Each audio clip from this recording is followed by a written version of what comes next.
Mis amados amigos y hermanos, es nuestra oración que nuestro bondadoso y soberano Señor abra las ventanas de sus moradas celestiales y derrame cual refrescante lluvia en medio del árido desierto sus más ricas bendiciones sobre nuestras vidas. Nos resulta muy grato saber que contamos con su fiel compañía para compartir con nosotros estos breves minutos de saludable alimento para el alma, rica nutrición para la mente y fresco refrigerio para el espíritu. Y ahora, palabras de sabiduría, Hechos 14:19. Entonces vinieron unos judíos de Antioquía de Pisidia y de Iconio, que persuadieron a la multitud y, habiendo apedreado a Pablo, le arrastraron fuera de la ciudad, pensando que estaba muerto. En la continuidad de nuestro deleitoso y además provechoso recorrido por el capítulo 14 del libro de los Hechos del Espíritu Santo a través de los apóstoles, hoy nos corresponde considerar los versos del 19 al 23 apoyados en los sabios y edificantes comentarios de don Rubén Vera del devocional diario Meditaciones. Pero antes recordamos a nuestros amables oyentes que en nuestra presentación anterior abordamos brevemente el peligro de caer en la idolatría, pecado repugnante y muy desagradable delante de Dios. Hemos considerado y tomado en cuenta la necesidad de ampliar un poco el comentario sobre este pecado. Este pecado lleva al ser humano a que, violando el primero y segundo mandamiento de la ley de Dios, coloque en su lugar a cualquier otro ser, objeto o cosa como sujeto u objeto de su adoración, relegándolo a él a un segundo, tercero, cuarto o quinto plano.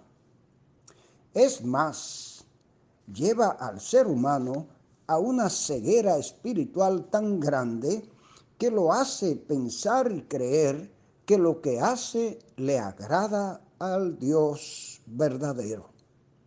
Impulsado por el enemigo Satanás, que es el promotor y padre del pecado, se olvida y aparta del Dios verdadero, y muchos, cayendo en la hechicería, la cual dicen practicar en el nombre y supuesta guía divina, sin saber que sus guías son el diablo y sus demonios, y el fin es el infierno y la condenación eterna. Si el hombre no da al Dios verdadero el lugar que le corresponde en su vida, sufre el vacío de conexión divina, y ese vacío de comunicación o conexión con su Padre Celestial lo convierte, sin percibirlo, en presa del enemigo de su alma. Anhelando llenar su gran vacío, Satanás le hace creer que cualquier reflejo extrasensorial, psíquico o espiritual proviene de Dios, para confundirlo y hundirlo cada vez más en las tinieblas del pecado. Y siendo presa de cualquier pecado, comete homicidio en nombre de su idolatría y en nombre de su vana y falsa religión. Esto fue lo que quisieron hacer con Pablo y Bernabé, los fanáticos y falsos defensores de la ley de Dios, como lo eran los judíos, que se desplazaron desde Antioquía de Pisidia e Iconio para cambiar la concepción que tenían de los apóstoles, los idólatras ciudadanos de Listra.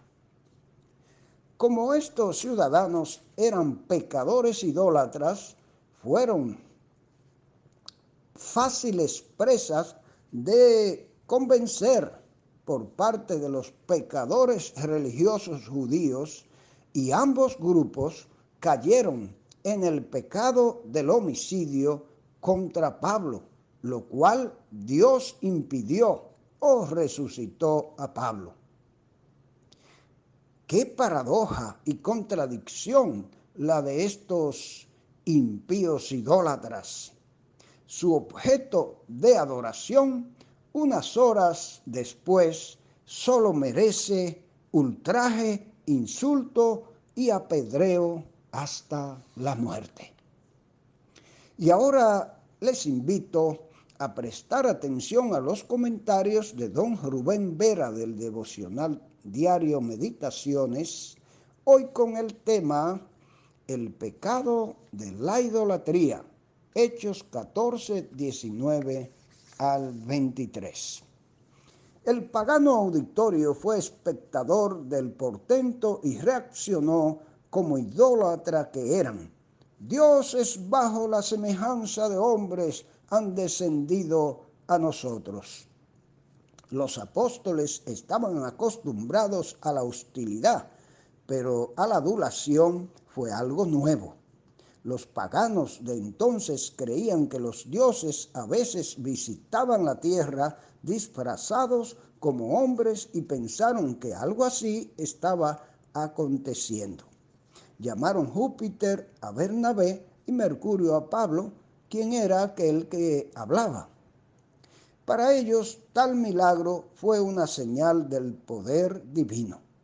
Como el pueblo hablaba en lengua nativa, los apóstoles recién reaccionaron cuando ven al sacerdote de Júpiter que quería ofrecer sacrificios. Rasgan sus vestiduras en señal de dolor e indignación y se lanzan entre la gente, elevando la voz para hacerse oír. Este sermón no fue una exposición de las Escrituras del Antiguo Testamento como Pablo acostumbraba a hacerlo. Los paganos no conocían nada de ellas, pero conocían el mundo natural, y Pablo hacía referencia al libro de la naturaleza, o sea, de la creación.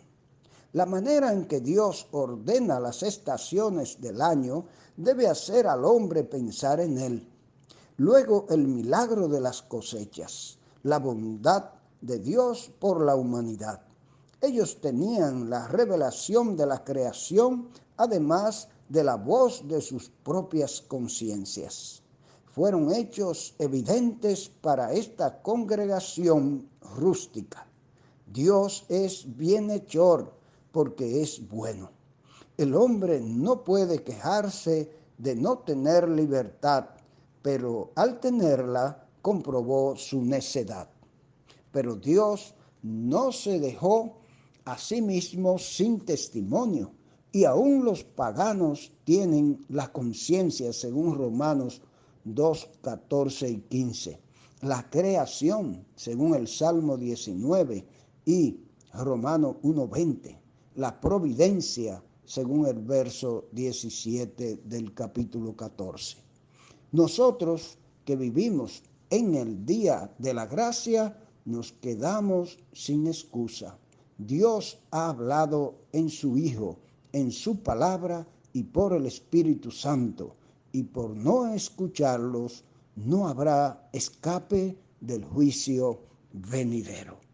Es importante, mis amables oyentes, sobre todo a nuestros amigos que quizás están siendo presa de la idolatría sin darse cuenta, porque están adorando objetos o cosas que Dios ha creado, o están adorando aquellas cosas que a ellos le apetece o satisface, aquellas cosas que le crean emociones, aquellas cosas que ellos admiran, sean objeto, cosa, hombres, mujeres, artistas, actores, actrices, etcétera, etcétera. Hay muchos objetos de la obra de la creación de Dios y seres de su creación que se han convertido en objetos de idolatría por culpa de este pecado en nuestros corazones. Es necesario que vayamos a su palabra y que nos humillemos delante de Él y pedirle en oración y súplica que nos ayude a apartarnos de la idolatría. Es un pecado horripilante delante de Él. Y como hemos dicho ya anteriormente, nos conduce a muchos otros pecados. Dios quiere liberarnos de cualquier atadura o de cualquier pecado que nos envuelva. Solo la sangre de Cristo nos limpia de todo pecado. Solo es necesario reconocernos pecadores y humillarnos delante de Él.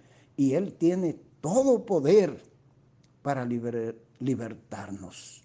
No tendremos excusa, como nos decía el comentarista, delante de Él, porque si no estudiamos su palabra, Él nos habla cada día a través de la obra de la creación, de la maravilla de la creación, de lo complicado de la creación, de las cosas inexplicables que vemos a través de ella. Prestemos atención, amigo, a su obra. Seamos observadores, pero mucho más, vayamos a su palabra, porque su palabra nos habla directamente al corazón. Y Él nos ha dado la capacidad para entenderla si oramos y pedimos su sabiduría. Que el Señor nos bendiga y nos ayude a hacerlo. Amén.